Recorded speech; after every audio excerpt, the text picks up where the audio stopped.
Revenge films. My name is Charles. I lived with my wife Karen and we didn't have any children. But even still, I thought that I was living a happy life together with my wife. That is, until one day, one of my colleagues from my company informed me that my wife was having an affair. My colleague told me that there was a bar he was a regular at, and about twice a month my wife was also going there. And he said that every single time my wife was there, she was with a guy that looks like he might be an escort. And not only that, but that guy and my wife would be all over each other and touching each other, speaking to each other with their faces in really close proximity. My colleague said that it seemed suspicious. And so, one day, I told my wife that I was going to have to work overtime and I'd be home late. But instead, I asked my colleague to take me to the bar, and I decided to wait for her there. Just as I had expected, my wife ended up appearing at the bar. I peeked out to make sure that she didn't see my face, but it was definitely my wife. And it was true, she was with a good-looking guy that looks like he might be an escort. And then, to my shock, that man put his arm low around my wife's waist. Just like my colleague had told me, it was beyond suspicious, and they were acting romantically with each other. But for some reason, I was able to remain calm. In that moment, I decided not to confront them in the middle of the act. Instead, I pulled out my phone, and in order to have proof, I chose to start recording so that I would have a video of the scene. That wasn't all. I waited for the two of them outside of the bar. When they left, my colleague and I decided to tail after them. Just as we expected, they ended up at a hotel and happily walked in together. I made sure to get a recording of that as well. But even though I was able to get a recording, it was late at night and the images on my cell phone were dark and blurry. Because I was filming from far away and the quality of the video was too rough, it was possible the video wasn't clear enough to prove that it was my wife. And so, I decided to officially go to a detective agency and ask them to launch an investigation. For the 2 days after that, I pretended like nothing was wrong, and I lied to my wife and told her I would be late at the office again. My wife had the nerve to say, "Well, make sure you don't push yourself too hard and work too much." Even though I could see right through her words. And just as I expected, for those 2 days that I had lied about working overtime, she met up with her boyfriend both days. They went back to that same bar, and then after that they hurried to the same hotel, and it was clear that they were doing exactly what I had suspected. I decided to let them keep swimming, and 1 week later I was handed over a mountain of evidence that was more than enough. First, I discovered that when I was out of the house at work, my wife was inviting that man into our home and into our bedroom, and they were spending the afternoons together. My wife was the one that requested to become a full-time housewife and quit her job when we got married, but now it all made sense as to why the house was always so clean and spotless when I would come home from work. My colleague then informed me that if her boyfriend was actually an escort, then it was a given that my wife would be spending a lot of money on him. And so he told me that I should double-check all the money that I had, and I immediately went to the bank. But then, to my complete shock, I discovered that our savings of $100,000, as well as the deposit of $20,000, had all been taken out and used already. Not only that, but I was horrified to see that our bills were overdue and that there were actually notices of collection on the loan that we were meant to be paying monthly. Because my wife was a full-time housewife, she was the one that often picked up the mail. That meant that whenever we would get a notice, she could probably get rid of it or hide it. But I never could have imagined that she had used this much of our family money. and I was completely stunned. When I realized this reality, for a while I didn't know what to do, and my mind was going in circles. I wasn't able to speak to my wife, nor was I able to eat food that she was making every day. Any of the household chores that were related to me, I did myself. And even though we were still living together, I continued to ignore her. When I started to act like this, in the beginning my wife was angry, and when I continued to ignore her, she kept questioning the reason why I was ignoring her.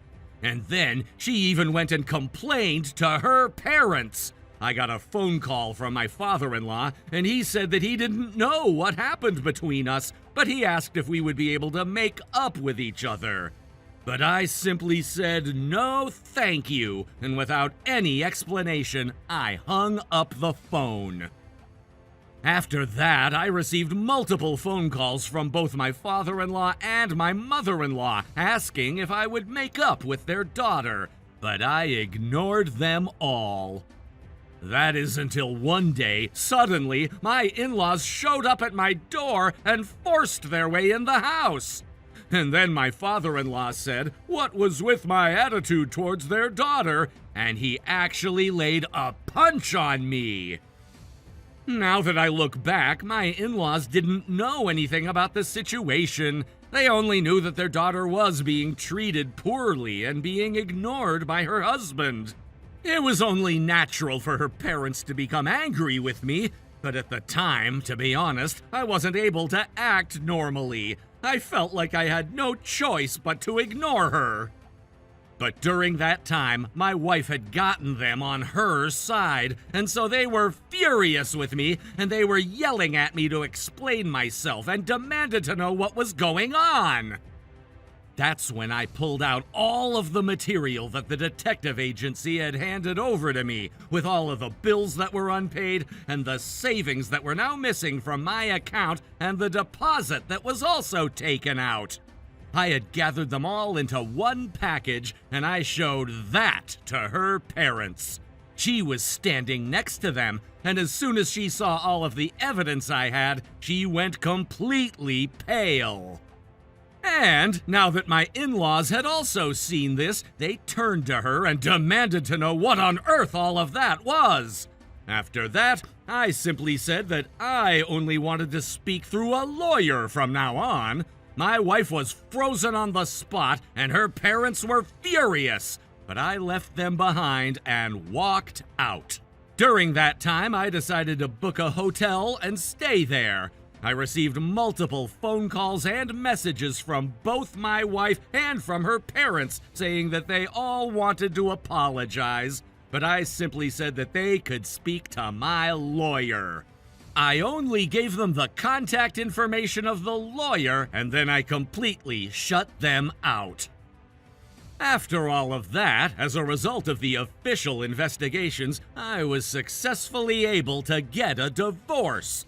First, my father-in-law came to me saying that even though he didn't know the entire truth of the situation, he apologized for punching me.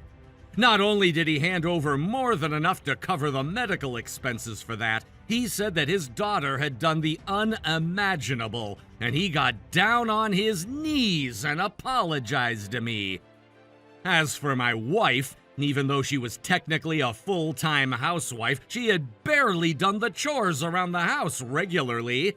She was spending our family money on the man she was having an affair with, and so, along with the settlement fee for the affair of $50,000, as well as the money that she had used that was ours, I sued her for $200,000. But then she threw a tantrum saying there was no way she would be able to pay that amount of money. But at that time, her father was standing next to her, and he turned to her and slapped her across the face. "What the hell do you think you're saying? This is all money that you used on your affair. What do you think that money was? The money that your husband worked his blood, sweat, and tears to earn. You're going to pay all of that yourself, every single penny of it. You better throw away any spoiled thought that you can rely on your parents for this. He was yelling at her, and perhaps she was devastated by the pain of the slap on the face, as well as the amount that she was going to have to pay. She was sobbing and crying, but I didn't care. $200,000 was the amount it might cost to buy a brand new house, and Karen wasn't even working. From now on, my ex-wife's life was probably only going to be hell, but I think this was a given result. And first of all, after spending that much money by herself behind my back, I wonder if she really thought that she was going to be able to get away with that for the rest of her life. But she was probably getting so excited by her relationship with that male escort that her mind had turned into a field of flowers, and she wasn't able to even consider the consequences. After the divorce and being kicked out of my house, my ex-wife probably thought that she would be able to get together with the male escort and pay back the debt together. But I heard that he jumped right into the car that my wife had bought for him, and he disappeared.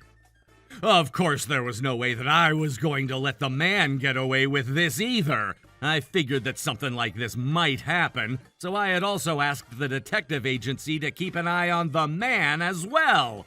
He was instantly caught, and I succeeded in making him pay a full settlement fee for the affair as well. The man insisted that it was all my ex-wife's fault for spending the money on him, but of course he was still guilty of having the affair, and that excuse wasn't going to fly in the face of the law.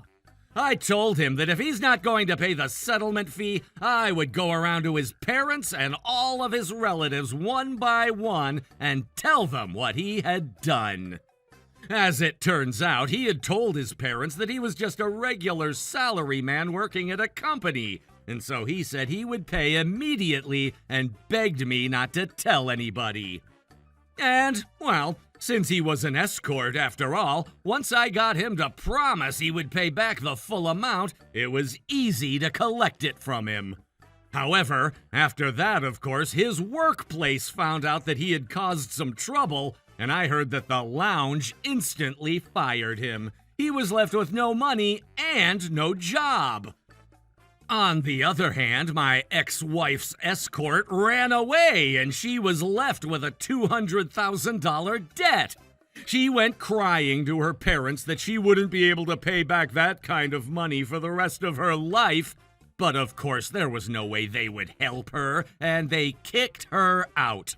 I heard that the escort is now working desperately morning to night in multiple part-time jobs. My ex-wife knew she wouldn't be able to pay back that debt, and she desperately tried to get back together. She said she would never betray me again, and that she was only going to love me for the rest of her life, so I should forgive her. But I didn't want anything to do with my ex-wife for the rest of my life, so I ignored them all, and I left it all to my lawyer. And after everything was finished, I thanked my colleague. This was all thanks to my colleague informing me. Even though it ended up in divorce, I was able to get the settlement fee anyway. My colleagues at work were also worried that I might become depressed after the horrible events, so every day they were inviting me out to eat or to drink. Thanks to that, I'm somehow able to stay positive and move forward. According to the rumors, my ex-wife was working multiple jobs, but all of her money was disappearing towards paying her debt to me. Because of that, one day she suddenly went crazy at her part-time job, and I heard she was immediately fired. However, because her parents weren't going to help her, she was going to need to work in order to survive. But that money that she earned was automatically being sent to me, so she's probably never going to be able to experience any type of luxury until she dies. Her life is going to be hell. But really, take that. How was today's video? If you enjoyed it, please subscribe, like, and leave a comment. Stay tuned for more.